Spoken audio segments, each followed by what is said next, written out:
What's good, people? It's your boy Chad, one half of the realest podcast ever, and I'm coming to you today with a very special call to action for everybody in TRP Nation. Anybody within the sound of my voice, this message is for you. Y'all know a big part of what we do here at TRPE is to be a resource for the community and to be able to give back and help in any sort of way that we can, whether it's politics, civics, whatever is going on in and around the city of Philadelphia. August 27th through the 29th, I need everybody that's available to show up and come to the Six-Man Center, 4250 Wissahickon Avenue, right in the heart of East Falls, to be able to come with us to celebrate these young men and the Philly Pal Association coming together for the Shoot Hoops, Not Guns basketball tournament, powered by Philly Youth Basketball Association and our triple OG, Mr. 4th District, Curtis Jones Jr. That's right, August 27th through the 29th, Philly Youth Basketball, Mr. 4th District, Curtis Jones Jr. coming together at the Allen Horowitz Six-Man Center, 4250 Wissahickon Avenue to host this basketball tournament. Doors open at 6, games start at 7 p.m., and we're going to be rolling until they done. So we got games all night Tuesday, all night Wednesday, championship game for the middle school and high schoolers on Thursday. Make sure y'all pull up, man. All we ask for is your support. If you want to sponsor, please reach out to me at official TRPE on Instagram, and I can point you in the right direction. And other than that, if you want to attend, we don't ask for anything. Just pull up and provide your patronage. Y'all's the hate on all of my moves, but now niggas on it. Y'all used to bait me on me and my views, but now niggas on it. I used to tell them I'ma have me a show, but now niggas on it. Her homies on it. Your homies on it. Y'all's the hate on all of my moves, but now niggas on it. Y'all used to bait me on me and my views, but now niggas on it. I used to tell them I'ma have me a show, but now niggas on it. Her homies on it. Your homies on it. Realest podcast. What up? We back. Realest podcast ever, man. We're here on location out in the field today. And I got a public service announcement. No offense to any of the rappers listening or the ones who appeared on this show. But if you are, the guest that I'm here with today is by far one of the most important MCs, rappers, writers, and artists in the history of Philadelphia. His lyrical prowess, colorful punchlines, and tenacious flow made him the hood's favorite and an executive's dream.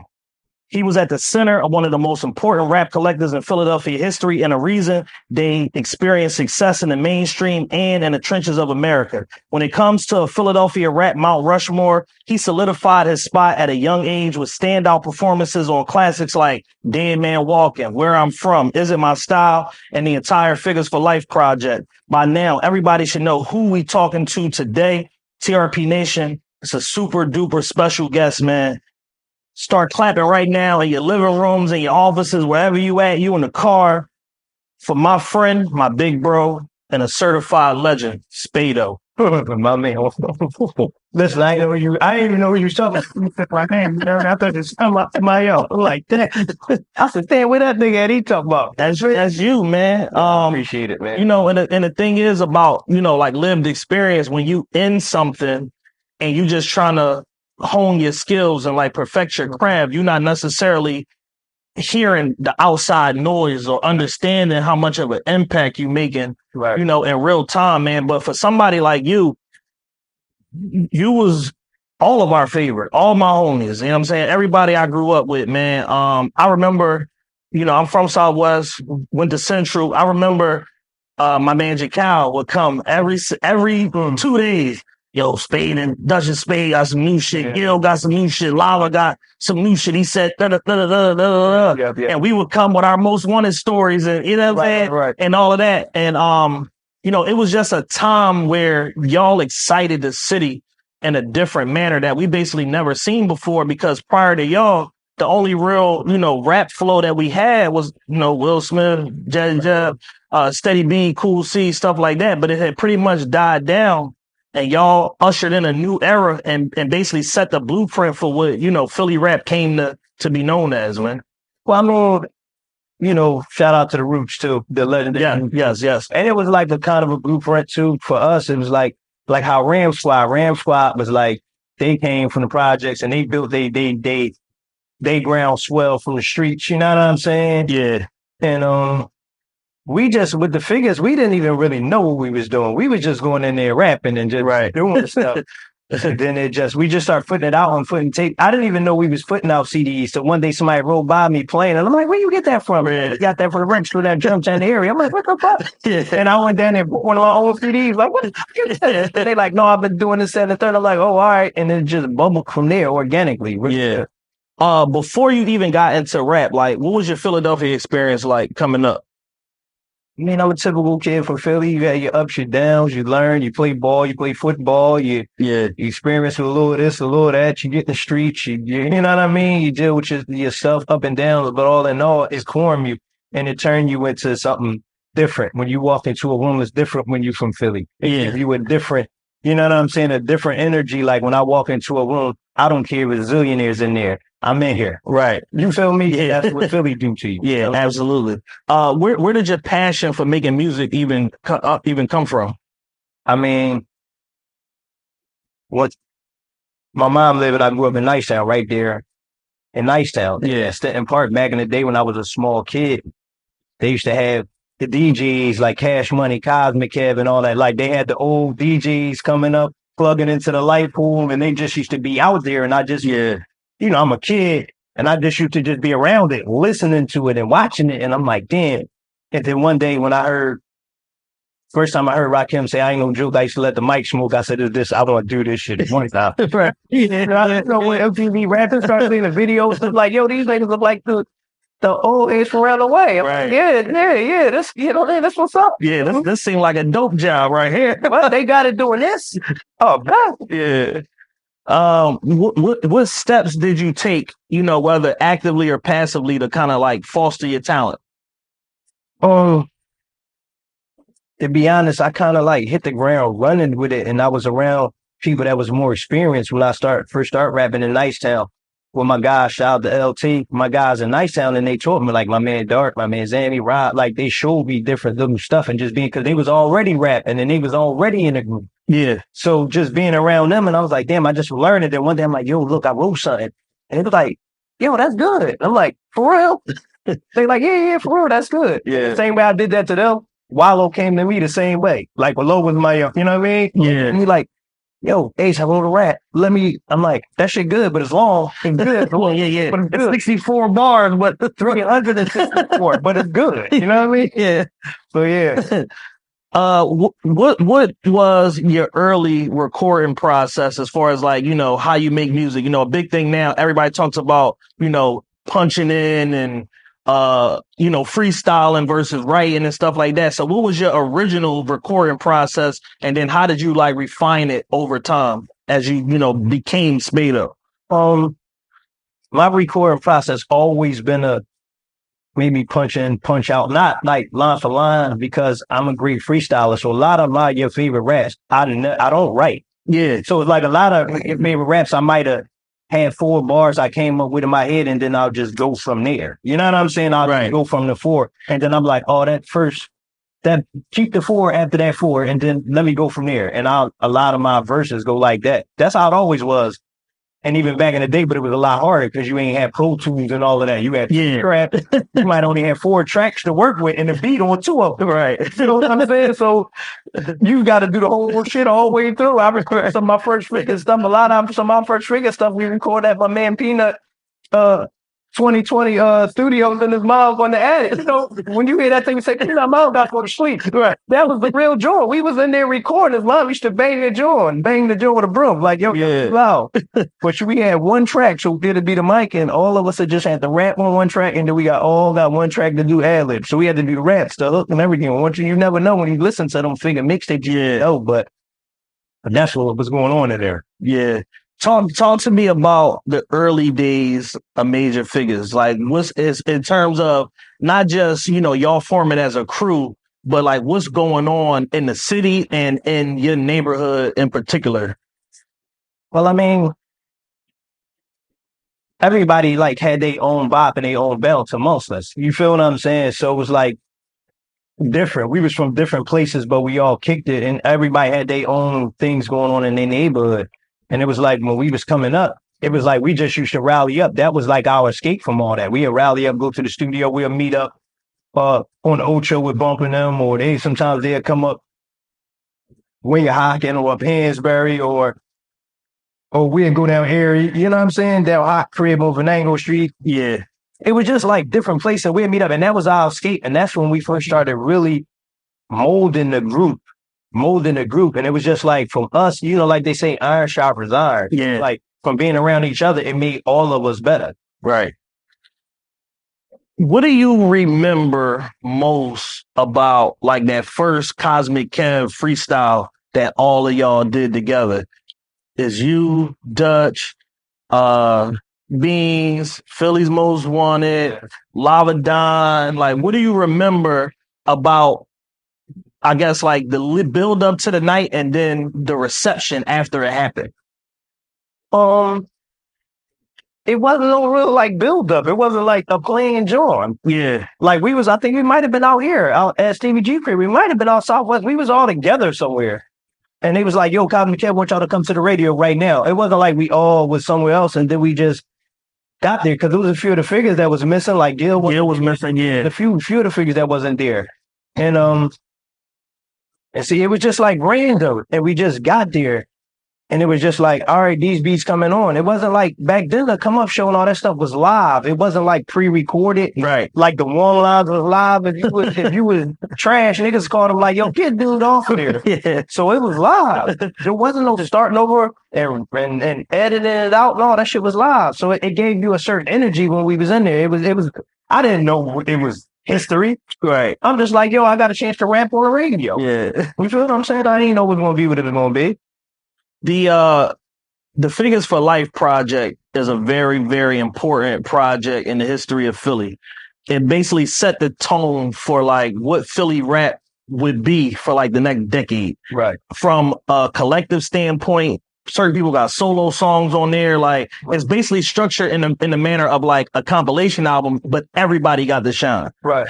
When that project came out, I remember you said that, you know, basically you didn't even know that it was being produced and that people could buy it. But once you started to... Well, Figures for Life, by Figures for Life, we knew that because Figures for Life originally, when we put the original version out with the Broad Street line cover, we planned that. Oh, that was planned. That so was the early stuff wasn't. Yeah, the early mixtapes, the Major Figgas mixtapes, the MF 2000s and that type of stuff, the mixtapes that just used to be around. We didn't plan that with the freestyles and stuff on it. Like, we didn't plan that stuff. No. So like the Figures for Life project, every car, every party, every DJ, you would hear something from that project wherever you was going. In the moment, did you understand how much that project changed the trajectory of like rap in Philadelphia? Not really, because I had just started to see in the music world outside of Philadelphia.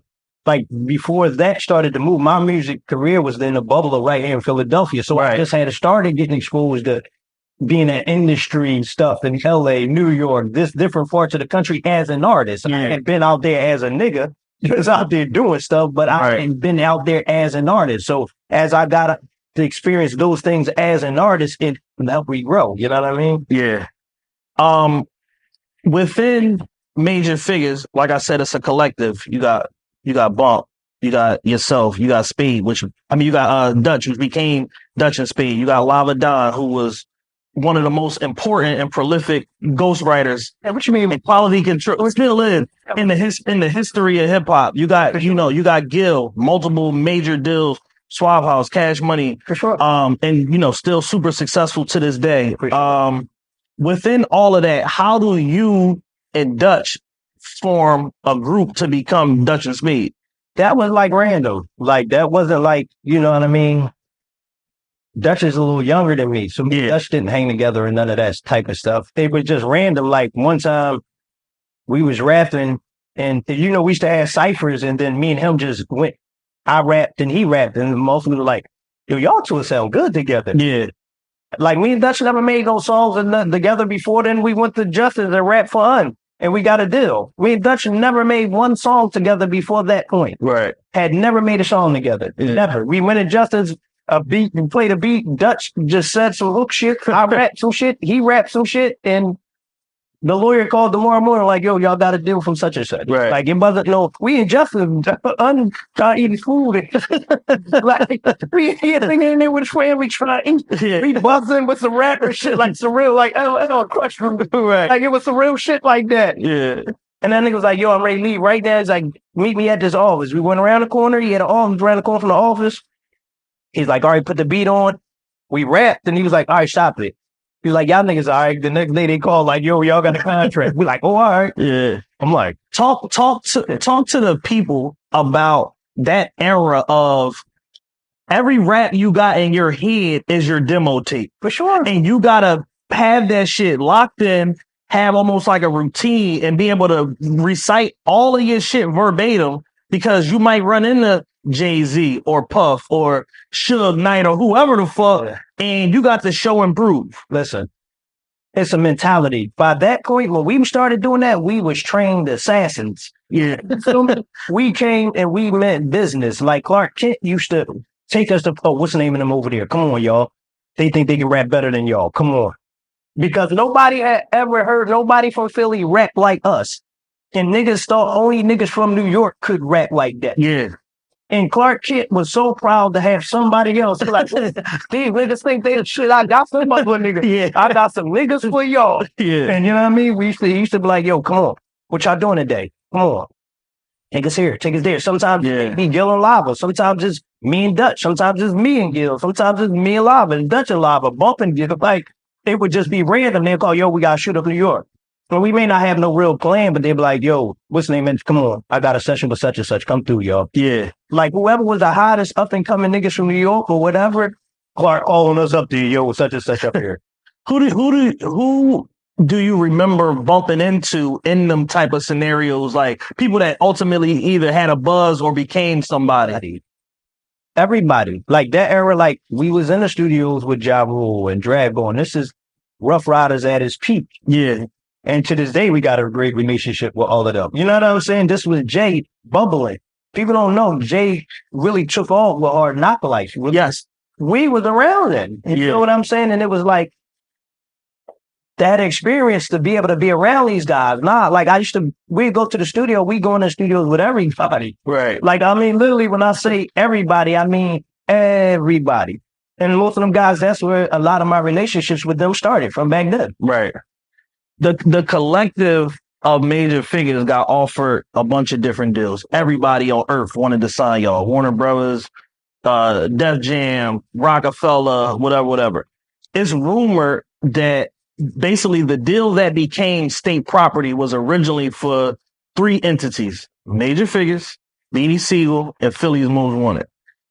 How true or mythical is that story, and what could you add to it in terms of the whole way that it came together, the way that it did, with Major Figgas ending up at Warner Brothers, Beans, and then subsequently Young Guns, Freeway, PD Crack, all of them ending up at Rockefeller, and then Dutch and Spade as a group at Entertainment. Listen, some of it is true, and some of it is myth. A lot of it is myth, because to be honest, Most Wanted already had their deal. Most Wanted was signed first to Atlantic. Most Wanted was signed before any of us was signed. Yeah. You feel what I'm saying? They were signed before I ever even met Sigel and them. By the time I met them, they was already signed. Gotcha. You feel what I'm saying? So then Sigel, when we met Sigel, Random Sigel was just ready to get signed when we met Sigel. But we wasn't even at that point yet.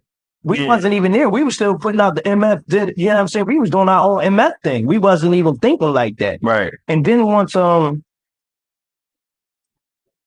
the Jay-Z, you know what I mean? Not to say Jay, but the Rockefeller thing, the thing that was the trepidation we had or whatever deal, it never originally, they didn't try to get us to sign a Rockefeller. They was trying to sign us to this new entity they was trying to start with him and Tata called the Carter Foundation. Ah.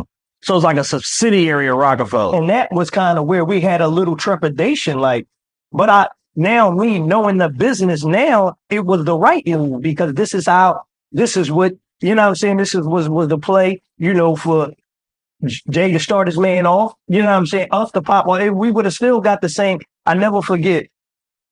And this is one of my biggest regrets. I had Jay wrote on the papers in front of us. We always there. Wasn't all of us, but Most of us. Yeah. He said, okay, you take a $350 deal, $350,000 deal from us. You take $1 million deal from whoever. Verse from me, 250,000. $1 million deal. Verse from me, 0. Beat from Timberland, $50,000. Beat from Timberland, 250. You feel what I'm saying? He showed the money. He said, listen, you made the same exact album. He said, this side you over budget. You made the same exact album right here. You under budget. You're going to recoup on day one. And you under the umbrella. You're going to But we didn't see it that far. We like, yo, we don't, you know what I'm saying? I didn't. Let me not speak for nobody. Yeah. At that time, because you got to understand, it wasn't no bunch of dudes getting on before us. So just like we were new to it, the management and leadership was new. So it was like, we didn't know, like, nah, this is the right play. And the music industry was way different back then. Yes. They didn't have the power that people have now. You feel what I'm saying? So I didn't really understand it. And also, at the time, Jay was just getting big. Right. You feel me? He's not what he was now. He was just getting the ball. Yeah. He was jigging in the vest, then it was hard knock life. You feel what I'm saying? He just was getting the ball. He just was getting the ball. But in hindsight, of course. But I mean, you know, it worked out how it worked out. What do you think it was about y'all, and then you in particular, because I know he loved you, that made Jay so attracted to y'all, and like to even take that time to give y'all that breakdown to show y'all like, I'm trying to invest in y'all as individuals and as an entity to develop this thing because I believe in it. What do you think it was that attracted him to y'all so much? Well, he's a shrewd businessman. He knew it was good business. And besides that, he's like Jay, a nigga from the hood. Like, you know what I'm saying? Hood niggas understand, you know what I'm saying? Of a little hood. Yeah. You know what I'm saying? And it was just like, I think he just liked the vibe of niggas from Philly. Because once we didn't do the deal, he pivoted to some other niggas from Philly. Yeah. But it was credible people from Philly that was, you know what I'm saying, pivoted right to Freeway and you know, and Chris and Neef and Owen Sparks. You know what I'm saying? Yeah. It was a great home too. Right. Because, you know what I'm saying, look at the legendary music they made. So shit. Right. At a point when everybody was, you know, running around formulating what they was doing, Beans was basically like an unofficial member of MF. Yeah, that was our guy. That was y'all guy. Was it? Yeah. At a point though, it wasn't. What do you think led to the friction that ultimately happened between y'all during that time period? I think the business decision got misconstrued as a personal decision. Got it. Instead of saying, nah, we making a business decision that's best for us, it got misconstrued as these niggas ain't riding. You feel what I'm saying? Yeah. There's some Philly, they ain't riding. And they got like, and then it became outside entities, man, North versus South, this and that. When all along, my family, you know what I'm saying? Right. My guys. Yeah. So it was never that. But that energy that was getting perceived, it gave a perception of, and it made it turn into something that it really even wasn't. Because we're always still bumping each other and it'll be ain't shaking the hug. Right. You know what I'm saying? Yeah.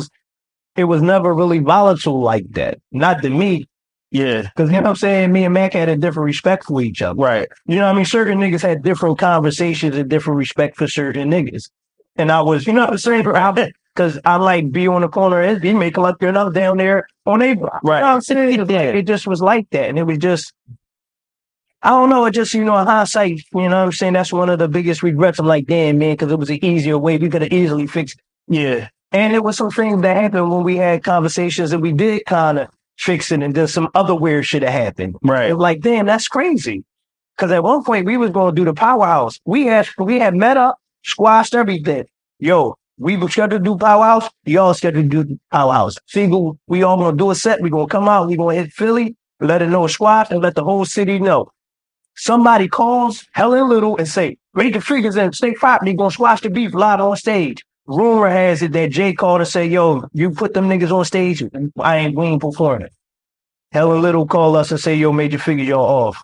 Damn. So what was going to be a good moment turned into a fucked up moment for us, and it made us bitter. Like, oh, nigga, you did that? Why you do that? Now you stepping on me. But nobody ever knew for a fact that he did that. Yeah. You know what I'm saying? So it's like, but it made the energy that we just, you know what I'm saying? Yeah. Got rid of, come back. Because it took so much for y'all to quell the egos and all of the outside noise and all the entourage. And it's always a nigga that's like, fuck that, let's go kill niggas right now. For y'all to come to overcome all of that, come to the table as men and squash it.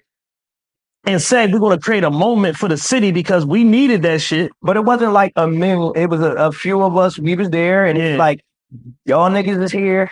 All niggas, the old G's is here. We here. Let's figure this out. Like, this ain't really about nothing. Nobody did nothing to each other. Yeah. Let's figure this out. You know what? That's nutty. This. Bet we won't do that tomorrow. She gonna be live. We was in the studio. This one, Deacon him at the Black Friday studio, the old Rasheed Wild, the Blair Thomas joint. Yeah. We in there, we was putting it together, getting Philly, trying to track it up, get it together. Like, yo, we gonna come out and rock this. The next thing you know, we get a call from them. Like, yo, y'all can't perform. We took y'all off. Then the rumor started that, that oh boy got us took off, but nobody never confirmed. You know what I'm saying? Nobody never confirmed. Right.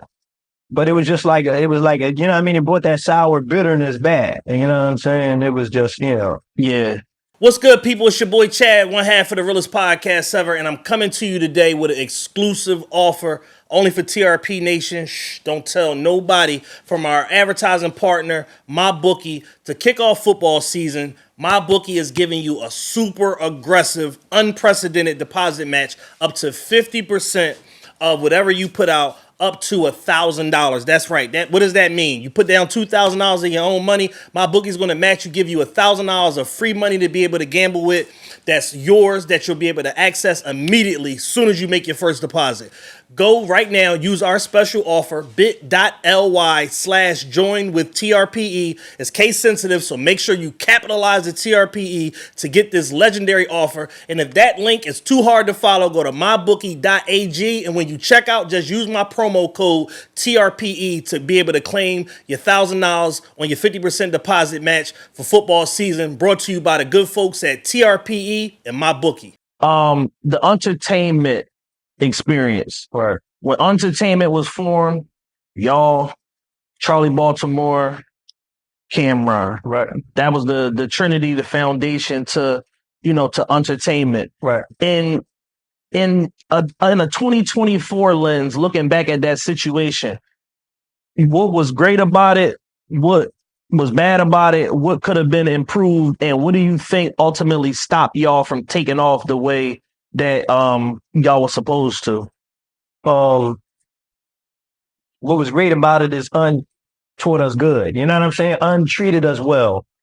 Allowed us to experience some different things and just, you know what I'm saying? And then just to be honest, to just be sitting next to the person that was sitting next to Big and had those conversations with him, yeah, artists. You know what I'm saying? Like the nigga that really was next to him. You know what I'm saying? And it was like, yeah, you know what I mean? So for that, and like we lived in a house, like his personal house. Right. Like, you know what I'm saying? The kids in there, like, you know what I mean? We lived in a house. So it was like a family joy, you know what I mean, with him.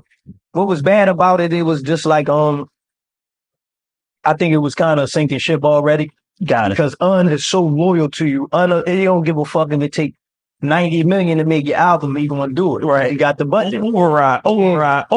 Yeah. Because he believe in you that much. If he believe in you and he gonna ride with you like that. And that's why I always fuck with him and I still fuck with him. You know what I mean? And what ultimately stopped us, it was,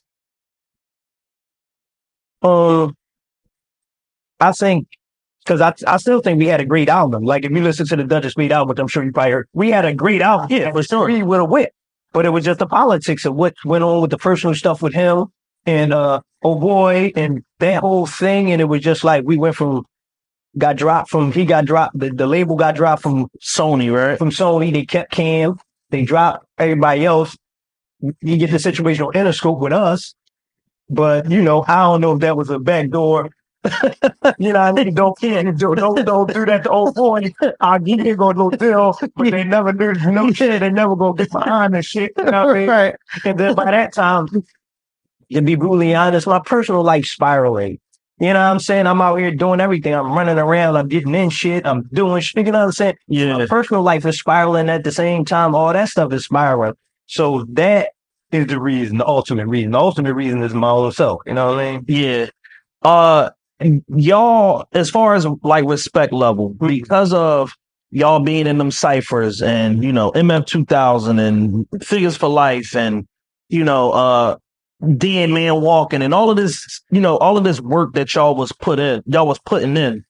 I think the respect level was very high on the industry level and on the street level. Do you feel like at any point, do you feel like at any point where the work that y'all were putting in and the trajectory that y'all were on, that it was appropriate in terms of the fanfare that came along with it, or it was just too many bumps in the road where y'all couldn't get over like certain humps? I mean, at the end of the day, we got an opportunity, so we got over the proverbial hump. Got it. You feel what I'm saying? But we just didn't have the direction. We didn't have the plan to go here to here. We didn't understand spend the money and do the right stuff instead of taking the money. You know what I'm saying? Yeah. You know what I mean? We just didn't understand. So I don't issue no blame. I take full accountability, and definitely for my part, because I wasn't abreast of really how to even maneuver it. Because we had an opportunity. We had a budget. We had Warner. Time Warner don't have nothing but money. Yeah. We just didn't know directly the right way to tell them where to and how to spend it. Got it. Do you think that if y'all had maybe like more seasoned management, that might have been different, or different A&Rs working y'all project, whatever would have been different? Sure, but it wasn't here. Because what experience did he have? Who was here that was experienced with having a record? Yeah. Was here. And I think a lot of people miss the point that y'all signed as a collective, Major Figgas, y'all signed, like you said, to Time Warner through Rough Nation, right? Which was basically built off of Philadelphia art. For sure, Rough House. It was here. Like all this was here. For sure. It was y'all, and it was no question that they relaunched that label with. Sure. And they had an office literally on Broad Street or some shit like that. Oh, the back cave was originally Rough House. Right. So the back cave. Y'all didn't even necessarily, even though you're signed to this big, massive conglomerate, you're not really even taking full advantage of the resources, because your bird's eye view of the music industry is I'm at the studio basically. Yeah. But we had already, MS came after our individual deals. Got it. So we already was getting experience of being other places and doing other stuff. So it was like when we came to the MF deal, we already logistically, well, me and Dutch was situated, Gil was situated. You know what I'm saying? And Lavin. So it was like we just had to situate, Bump and B and Shots and Rupp. That's all we was doing after. That was the next step to situate done. Right. But we was already all situated. So once the Rough Nation, because one thing about Rough, they didn't cut no corners because we already had a buzz. So once we got on, they hit the ground running. They just basically looking at it like right on Rough, y'all the tour bus the next day or something. At the height of what y'all was doing, how many, like if y'all was releasing a mixtape or whatever, like a planned release, how many units do y'all think y'all was selling? Was it even a tangible number? Because the shit was like, it was exponential. It was everywhere. Listen, the people don't know, like when we put out the first MFCD with the Broad Street, we was in the Clarion Suites on Vine Street, putting them in jewel cases with hair dryers, plastic around them, taking delivered. Motherfuckers, they got so bad, people was going to the store buying the tickets, like holding the tickets. So when the CDs come, they get a call because they already got a ticket. The CDs come, a CD held for them. And I'm like, yo, I'm pulling up, delivering them by myself in the boxes myself. I'm running up, people like, yo, my drawer empty. I'm like, all right, but get another one. Like, this is how it was. We didn't understand it. We didn't know, yo, let's just get 50,000 to 100,000 from disc makers or you in the audition. We wasn't thinking like this. Like, yo, we gonna fresh these. This one, the presses first start coming out. Yeah, we're gonna get 30 of these stack joints. We're gonna burn them ourselves. And that's exactly what we been doing. We had round the clock. We had 2 rooms. And that shit was a sweatshop. We in there like this. Yeah. The jewel cases, yo, who gonna do the deliveries? You do the deliveries today. We just going out, delivering. But that shit was fun, man, to get the chance to experience, because I got a chance to really touch the people, because I'm pulling up with the box. And I'm like, they're like, yo, I'm talking this shit. And that point right there, bro, is what made you and y'all lifetime favorites, because people have experiences with y'all when they remember, oh, I saw you here, or your signing party. Like they remember these tangible experiences, whereas like now we in this internet age where everything is digital. We missing them touch points. We not seeing people enough. We not pulling up and, you know what I'm saying, and doing the leg work and all of that shit, because everybody feel like everything is automated. I never thought about it till like people like your age and your era come up to me and be like, yo, I remember you pulled up and you was sitting on the corner and I'm like, you remember this? And I'm like, damn, that shit really meant something to people. Yeah. Like it really was a moment in time for them. And that's what makes me not disrespected. You know, that's what makes me appreciate it. And that's what makes me, when people slide up on me, I'm always willing to give them a moment of my time. Because I know how much it takes for somebody from Philadelphia to slide up on you and say, yo, I'm a fan, man. I appreciate you. That take a lot. You got to overcome a lot. Mama got to talk to themselves about 15 minutes to get that. Like, man, I want to say something. Sometimes I break the ice. I'll see a nigga glance and they glance back. I'm like, hey, how you doing, bro? Yeah. Spade, I'm like, yeah, what's going on, bro? How you? You know what I mean? Because I don't be wanting to the nigga to offer space. You know what I mean? Yeah. Yeah. There's another rumor. I don't know how true it is. I asked Dutch about it. When y'all were at entertainment and shit was like you said, was starting to be a little bit of a sinking ship. Jay tried to double back and say, come over here with me. Listen, that's not true. Because kinda, but not really. But the whole thing about it, it was like this is how tricky the industry is. It was a whole underlying play, because once she lost distribution, yeah, they was. I don't know if it was them or somebody else, but we was getting the word like, yo, all you got to do is go dark on them for 30 days and your contract automatically. Right. In the sunset. Under my man, dog, I lived in this nigga crib. Right. Me, in hindsight, with business, it was a poor business decision. Yeah. But me, as a person, with integrity, I ain't jumping ship on my man. But now, you know, you're a businessman, you're an entrepreneur, super successful. You could look at it and be like, the music industry is so flexible. It could have been a way to do that and get a parting gift in the form of financial, or make them give him an associate producer credit or something if they wanted y'all that bad, to where you still loyal and the business is handled. Okay, yeah, do that and the business is handled. But in them back conversations and them back rooms, because they all niggas from New York, Brooklyn, whatever, they saying, yeah, that nigga did some sucker shit to us. Right. Man, watch them boys. They gonna jump shit if they get crazy. Right. You feel what I'm saying? Yeah. Some of the conversations, they don't tell you that they have, man. Got it. You feel what I'm saying? Yeah, I feel you. Business decision is just the new code word for something. That's just the new math and age. It's a business decision. Y'all niggas sucker shit. Yeah. If a nigga played fair with you, I had a real fair conversation with her. They told me don't call you and don't fuck with you, but you my man, you treated me too fair.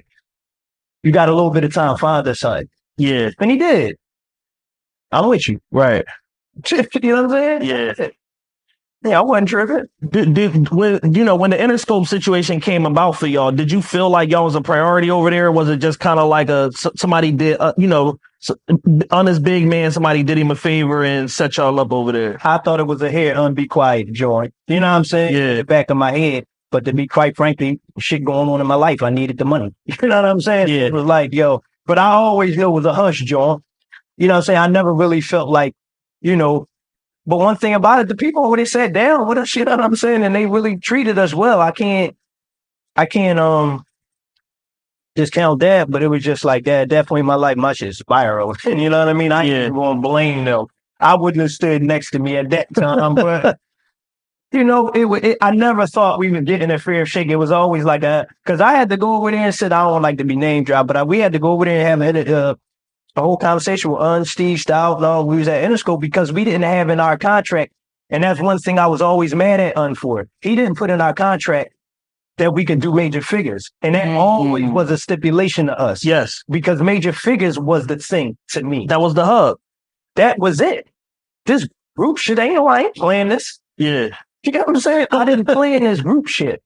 Right. I'm paying to be a member of the Figgas. So it's like the Figgas was always priority to me. So that was one of the things I was mad at and the lawyer. Like, yo, so we had to go, when we went over to Interscope, you had 2 times to do that. Because we went to Interscope, you could have put it in there and you didn't. Yeah. So now we got to sit there and go in front of, you know what I'm saying, in front of Steve Dawu was with us too. Dawu Bay was with us too. We had to go have a conversation with like, yo, man, we want to do, you know what I'm saying? We need to do Major Figgas. Like, we talked about us, but I'm like, yo, Major Figgas is the most important thing. And it's hard to tell a CEO that just gave you a check. Right. Man, what you just paid me for ain't the most important thing. You know, let me go get this other money and go do this other. It wasn't even about the other money. It was about. But that's how they're viewing it. Yeah, they're viewing it like it wasn't about the other money. You're redirecting attention to another entity that could have residual effect and help your situation here, or it could not. Because that could end up being the only thing that people end up caring about, and they overlook this side project that you got with us.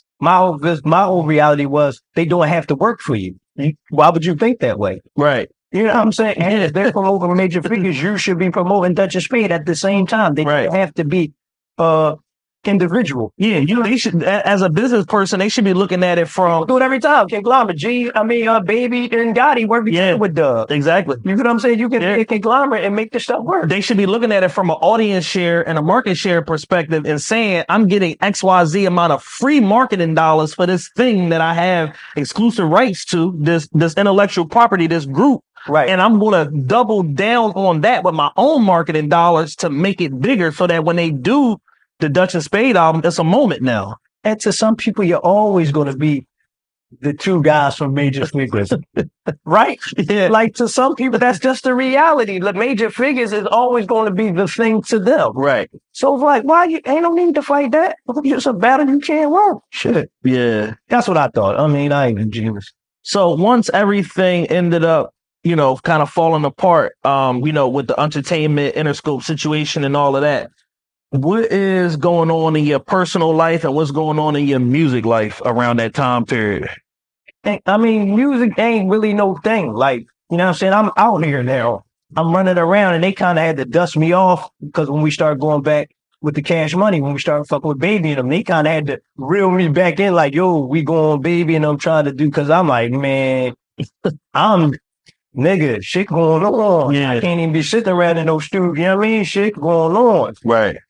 But, they kind of got me back in the shape of with the Baby, to start running around the Cash Money stuff, which that just happened out the blue. But how do I was like, like I said, my shit was spiraling. That's why I don't really blame nobody else. You know what I mean? Yeah. For my shit. You know what I mean? But that's big of you to be able to take accountability in that way because, specifically when it comes to people in creative spaces and artists, it's always somebody else's fault. Like we always looking for somebody to blame. The label ain't do right. This person ain't do right. My A&R fucked me around. They changed administration when I got over. There's always somebody that you can shift the buck to. And there's a certain amount of people that'll be like, yeah, that seems fair. Like, yeah, that makes sense.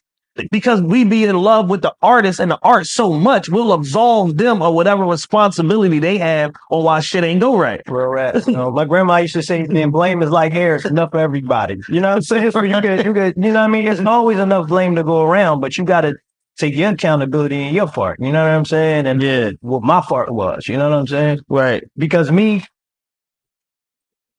as just in my standing in the Philadelphia and my standing within the group Major Figgas, by me being out of whack, and I was a key cog in the group. So once I got out of whack, started to get out of whack, it started to make everything get a little out of whack. Yeah. You know what I'm saying? And then once I ultimately ended up in jail, it really just, you know what I mean?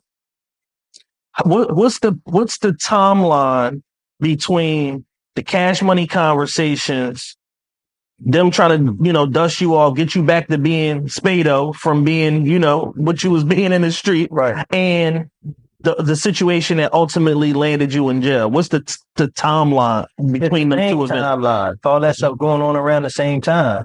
So what's crazy is though, we was in Miami, Baby and them we was down in Miami for like 2 weeks, we in the recording, because we were doing the songs, we were working on the Undisputed soundtrack, the Undisputed movie. Yeah. And we was down there doing that. And then I'm down there for like 2 weeks, but I'm sitting around and I'm like, no, bro, like, we down here spending our own money, feeding us, like, not that nobody owe us anything. Right. We invite a guest, we record, and like, what we doing? Like, yeah, we not even getting per diem. Like, what's going on here? They'll get it done. Like, what we doing? I'm like, all right, well, I got shit going on back home. I got bill. Like, I'm gonna go ahead back, and they want to do the deal. I'm gonna come back. And some people probably didn't like that, but it was just my reality. Yeah, I had shit going on back here. I had to come back. Yeah, I want to chase this still, but I got to come back. You know what I'm saying? Right. I got to go back. But at hindsight, I should have stayed my dumb ass out there because I came back. The situation happened. The trouble was around the corner, not just situations. You know what I'm saying? Right. It's never one situation. It's always a snowball effect. You know what I'm saying? Of a bunch of poor decisions stacked on top of each other. You know what I mean? Right. So they were dealt with those things was just a culmination. I was throwing rocks at the penitentiary way before that. Right. That was just a culmination of something. That's such a mature thing for you to say, because people look at the end result, the one incident, and not look at the totality or understand the totality of all this other shit that you got away with, this is the one thing that you got jammed up for. For sure. For sure. I mean, you gotta understand it. It's just like, one thing about niggas in jail is like, it's something that happened that day that made you think, I'm going to jail. You be like, hey, no, real shit. It be something that happened that day. You like, yo, someone told me don't go down this way, or don't do this, or don't do that. It always be something that happened that had you like that. Yeah. But I'm going to jail. like, fuck, I knew I should have. Something told me when I woke up this morning, don't do that. In the moment when, not to go into no graphic detail or nothing, but in the moment that situation happened, that landed you in jail, did you understand that the direction of your life had changed in that moment? Well, we don't care about that type of shit, man. It's like, you just in it, you know what I'm saying? Yeah. You hear about the lasting effects on people's families. You know what I'm saying? That going to prison put on everybody. You know what I'm saying? Right. You don't go to jail. You take everybody to jail with you. That's a fact. You know what I'm saying? And it's just like the long lasting effects that you have on the culture. You feel what I'm saying? A person like myself, the long lasting effects that I had on the culture. You know what I'm saying? That my poor decisions made on the culture or shit that I did, you know what I'm saying? That set back the culture of Philadelphia. Yeah. You feel what I'm saying? And you don't be in it. When you win it, you win it. You know what I mean? You don't think about that type of shit. You win it. So when does it hit you, if it ever does? I mean, it hits you. Sometimes it hits you too in a reverse effect. You know what I'm saying? When you're living it from the other side. You know what I mean? It hits you. Sometimes it hits you while you're in prison. You know what I'm saying? Sometimes it never hits you. Some niggas it never hit. Yeah. You feel what I'm saying? But, there's no exact time. You know what I mean? When it hits you. You know what I mean? There's no time. How much time in all did you serve? I know your original sentence was like 27 and a half to 35, got repealed, and it came down to 10 to 22? Altogether, I served like 11 and some change altogether straight. And then my dumb ass went back to jail. You feel what I'm saying? I came home in 2013. I was real disciplined. I was sticking to the script. And then when life got a little bumpy, I reverted to what I know. You feel what I'm saying? Yeah. Because it takes discipline to struggle. And I didn't have that type of discipline that I had. Because you know this like the back of your hand. You know at any given moment you can do this.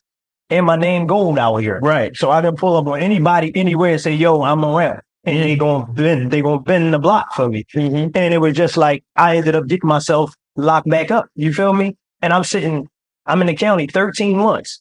This 2016. I'm 40 years old. I'm 40. Yeah. In the county jail. There's kids in here. Like I'm like, these are literally kids. I'm in there with niggas' kids, nephews and shit. And it was like embarrassing to me. I was embarrassed every day to come out the cell that I was in jail. I was the old nigga in jail. Right. Nigga I said I would never be. And that experience, that 13 months, humbled me. Because right then my life was over. If I lose that case, my life over. Right. And I'm like, damn. What was you facing? It wasn't no facing because they already going to roof me Off the bank time. I already going to have to max that out. And the deal they offered me was 15 to 30. And it wasn't even a body. I'm like, God damn, I ain't even do that. It wasn't even that type of shit. Yeah. But that's how life is because you got them points. Now, anything I get caught jaywalking, they send me to the penitentiary now. Right. You feel me? So it's like, I couldn't believe that I played with my life again. I couldn't believe that I lied to Allah all them days and said, yo, if you give me a chance, I ain't gonna never go this way. I couldn't believe I lied to my mother and said, yo, mom, I'm a chill. The people that believed in me. You feel what I'm saying? Like, damn, man. Because a lot of people like, damn, that's fake, because nobody knew. I was sneaking. Right. You know what I mean? Like, no, come on. Oh, you was, bro, look, man. You know what I mean? Look, the lights got to stay on. I ain't in a rap checking fucking a minute. What's up with you? But people be thinking that money lasts forever. Like, what's wrong with you, bro? Just did a fucking decade plus in jail. Nigga, that's gold. I'm playing catch up. I'm chasing. So then when I came home, I said, I said, I ain't spitting in God's face another time. Yeah. Chilling. However, the harder way gotta be, I'm gonna take it. So how do you, at that point when you get a second chance, Sure. how do you discipline yourself to make sure you don't revert again? How different is life that second go around? It's hard because there's some embarrassing days because you can't do the things you want to do, the things you're used to doing. How you able to do? You got to maneuver money different. I tell a nigga to this day, the most gangster motherfucker on earth is the 9 to 5 nigga who took care of his wife and kids. I got such a different respect for him. Yeah. real rap, that had a regular job that was able to take care of his wife and kids and pay his bills, I got such a different respect for him, man. You feel me? Right. Because it ain't easy. Yeah. You know what I'm saying? Being squared up. And I'm like, damn, but it's peaceful, man. The sun, Yeah. You can sleep at night. grass greener. The love is there. I really can smell the flowers that people always wanted to give me. Right. Because now when people slide up on me, I don't got that trepidation because I don't have that energy. So it's like, right. What are some of the craziest things you saw when you was in prison? man, listen, you see it all, man. It's like some of that shit you don't even really be wanting to talk about because it's so fucking crazy. You be like, yo, the nigga just really just do that? Like, you see some of the most brutal shit you ever seen in your life in jail. And then you see some of the most sad and miserable shit. Like, you really see the humanized sides of niggas. You know what I mean? Right. Really, like, once the shroud is down, you see the person. Real shit. You'll see a nigga, like, I done seen niggas come in the yard after you get there, call your mother died. Like, you see that in the nigga. Shit. I remember living it when my dad died when I was in there. So it's like, you get them calls when people you care about die. You see the human side of niggas. And other than what the paper say they is. You feel what I'm saying? Right. Niggas, I ain't fuck with you, great nigga, you goofy nigga, but it turned out to be all right. But that was, I don't want to talk about all the crazy shots. That shit. Chad is fucking, this nigga's crazy. What is the realest podcast ever? You gonna ask the I got the ass. Yeah, real shit. I got the ass. So on your second chance, I'm gonna keep calling it that because it sounds great. You signed with On Deck. Yeah. Reds and E, Free Reds. Well, I wasn't signed on that. We was a team. Y'all on the team started together because that was the brainchild of when Reds got home. He got home maybe like a year or two before me, and he used to come see me and be like, "What you you come home? What you gonna do?" You know what I mean? I'd be talking to him. I was like, "Just cool out, bro. I'm ready to be home." Yeah. I'm gonna take a deal. I'm gonna get a deal. I could have had a zillion deals. I'm like, I'm gonna book a deal real quick, get some money, and we gonna be all right out here. And like, what you want to do? I'm like, this. And I really once my time got situated and freedom became a reality for me, I started to lock in a little more. Got it. So I started to have a plan. Like, no, I'm gonna come home, start a label, do this. I see what's missing in Philly. I see what never happened. The only nigga that came out since I've been going is me. So let me go get the other niggas. Let me see if I can pick up some pieces, put some shit together. Right. Out of the respect, let me see if I can sit them down, talk to them, figure some shit out, and try to help them change their life. You know what I mean? And that was my whole perspective. That was my whole plan. I didn't really want to come home and be doing a bunch of rap, and I was kind of burnt out with that. Right. But but even still, through all of that, put out a phenomenal mixtape, Spade Unchained. Hosted by DJ Drama, Cosmic Kev. You got Beats from Jalil, All Star, P.I., 2 Meek features. Out of love. And nobody charged me $1. I had Chief Keef. Yeah, Chief. Like, I fucking get Chief Keef. I can't even get Chief Keef. I'm like, no, I met his manager straight up on me one day. And Fridays, I thought he was lying and he was telling the truth. And he was like, just send the joint. He's like, you're a legend and I respect you because the manager originally from West Philly. He lived in West Philly for a time. Got it. So during that MF era, he said, nigga, you a legend. He said, he doing this joint. Send it to me. And he did it. So it was like, all the niggas I got was the love. And I'm like, damn, man, that let me, I was like, damn, motherfuckers really showed me love. I didn't really capitalize as much as I should have because I didn't know. I didn't know the new game. I didn't know the modern business. I didn't know the internet streaming. I didn't know how that worked. I didn't know how to work content. I didn't know. I'm thinking just rapping, pick CD, you get billboards, you do this and it. Yeah. Because that's the way I was doing. Street team, that's the way I do it. And that wasn't the way. Right. What missteps do you feel like, you made either on the executive side or as a rapper during the On Deck era?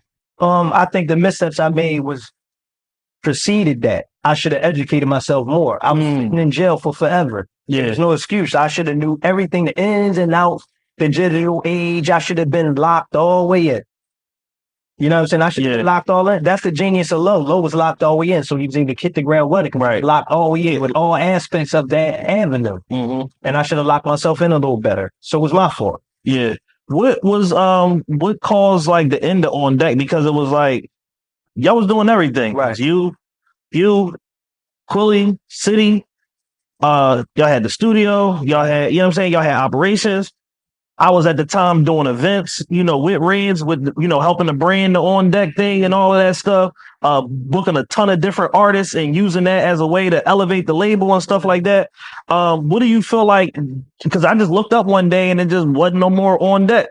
Well, I mean, life started life. You know what I mean? Life started life for people. And then just like situations start going on with the artists, you know what I mean? And this is my blame. I wasn't stable enough. My mistake was for on deck, I should have always been the foundation of it. So I should have came and went harder with the music because I would have been the baseline and the foundation that would have kept everything sturdy no matter what. Right. You feel what I'm saying? And that was my fault. So I take that responsibility. But it was just, life start happening. You know what I mean? Quill start going through his stuff. City start dealing with his stuff. I'm dealing with my stuff, bro. Dealing with their stuff. So it wasn't like an official disbanded, but life just, you know what I mean? Right. That. Love though. Yeah, for sure. For everything, man. Free Reds. In 2019, you dropped the Glory joint tape with Lava Don. Out of everybody in MF, why was it important for you to do a full album with the Don? Lava, listen, this is the crazy. Lava's the one that got me back up again. Like, man, bro. I'm like, Don. Like, no, Spade, me, you're going to do a joint project. I'm like, all right, that makes sense to me. Come on, let's do it. Yeah. I fucked that up because a lot of them songs you hear, we did in 2015, 2016 before I went to jail. The song, the album had to go on the shelf because I was in jail. Right. So I'm calling Lava, yo, Lava, you put your verse on this, you did that, did this. So when I come home at 17, we picked it back up. And some of the joints he might have just had a verse on. I got in there and I got my part on there and we did some newer songs and it just went like that, but that really was like kind of Lava spearheading that. Do you feel like if you wasn't on dumb shit, it could have been a bigger moment for both of y'all? It was a gigantic moment for both of us. That was just us out our own pocket putting that out. Any love we got from that was organic. Yeah. It was just all organic. And what it did, I can't go nowhere and people don't ask me about Glory. I can't go nowhere and people don't ask me about the album.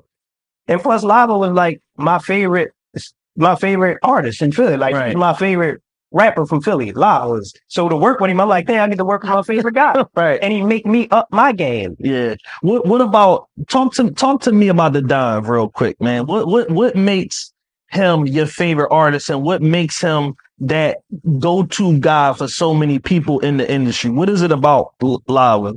Because he's so intellectual and he's well versed and he's well spoken. So he can write a song for Ye the same way he can write a song for Beyonce. You know what I'm saying? He's well versed and well spoken and he's well traveled.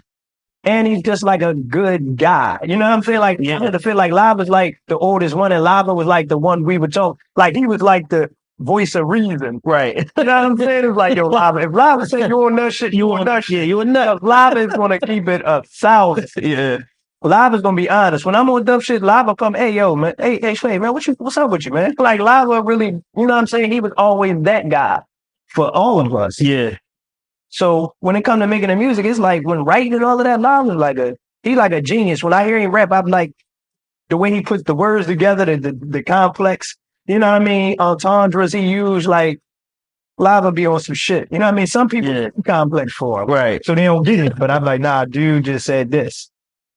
Yeah, you know what I'm saying? So Lava's one of them ones, man. I need you to help me get the Don on the show at some point. That's a call away. Lava come through here. Yeah, we're gonna make that happen. I heard something. I don't know how true it is that y'all doing another album together. Maybe.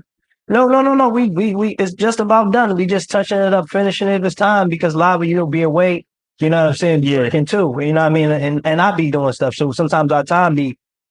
But we've been back like the last couple of weeks. I've been just touching up the little pieces I needed to touch up, even touching up some stuff. We got some bombs on there too. We got some bombs on that joint. We gonna put it out. I'm like, nothing loud. We just loud.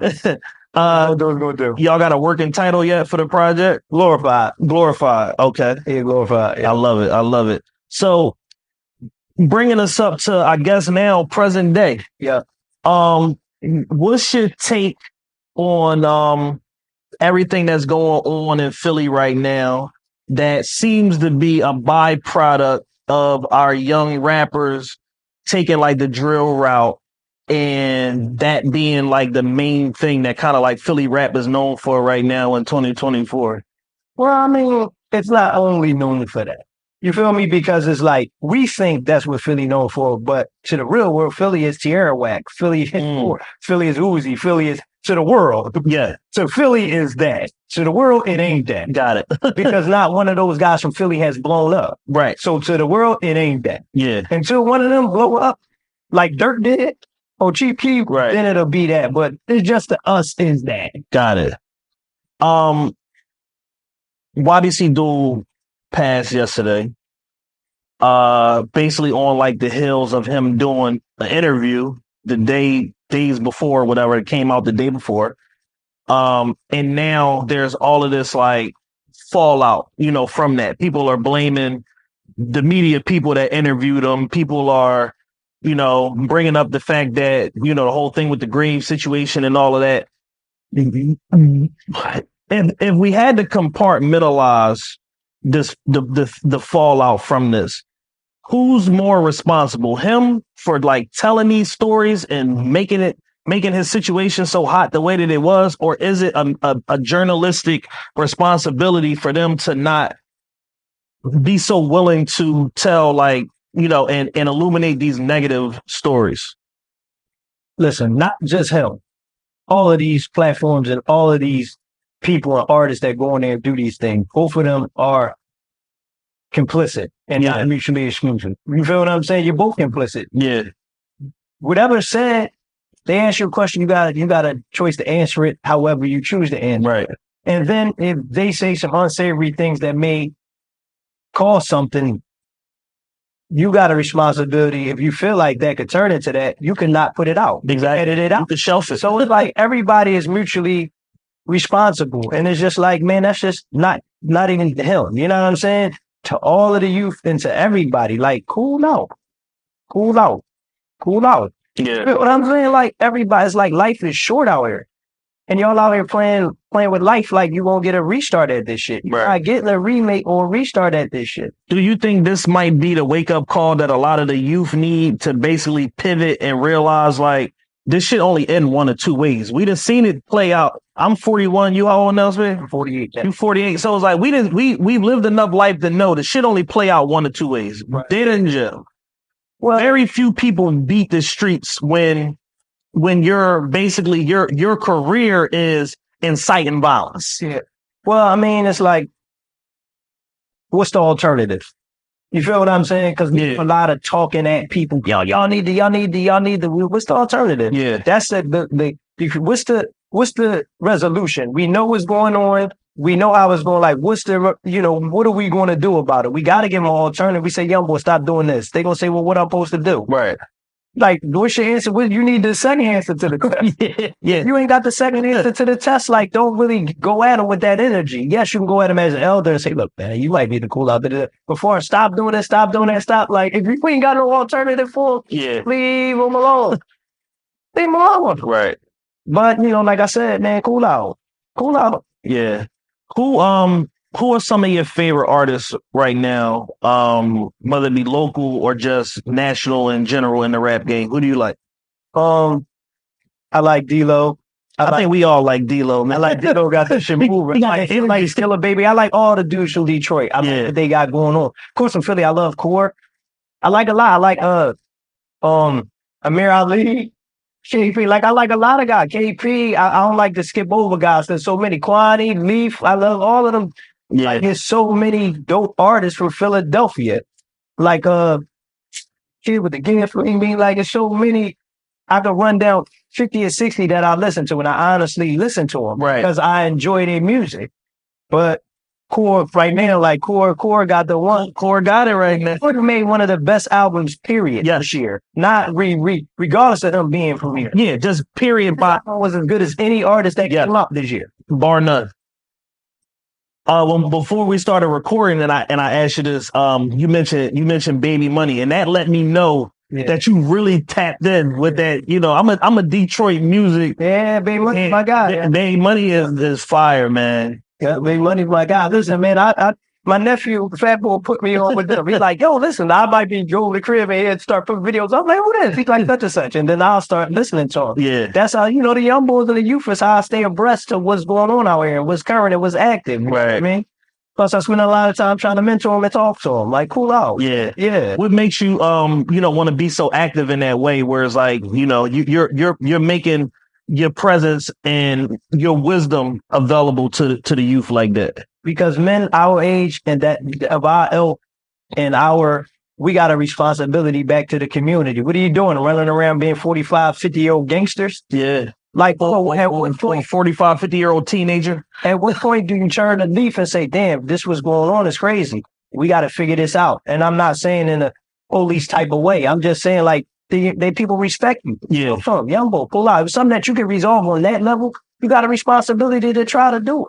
You know what I'm saying? And that's what I do. Like, anytime I get in a room full of the young, you know what I'm saying? I fuck with all of them. When I get in a room with them, I may kick it and do whatever I'm there for, but I'm going to give them a little bit of, cool out. Right. Because at the end of the day, you know, I care about them and people got to let them know you care about them. Right. What year did you start the trucking company? That was 2020.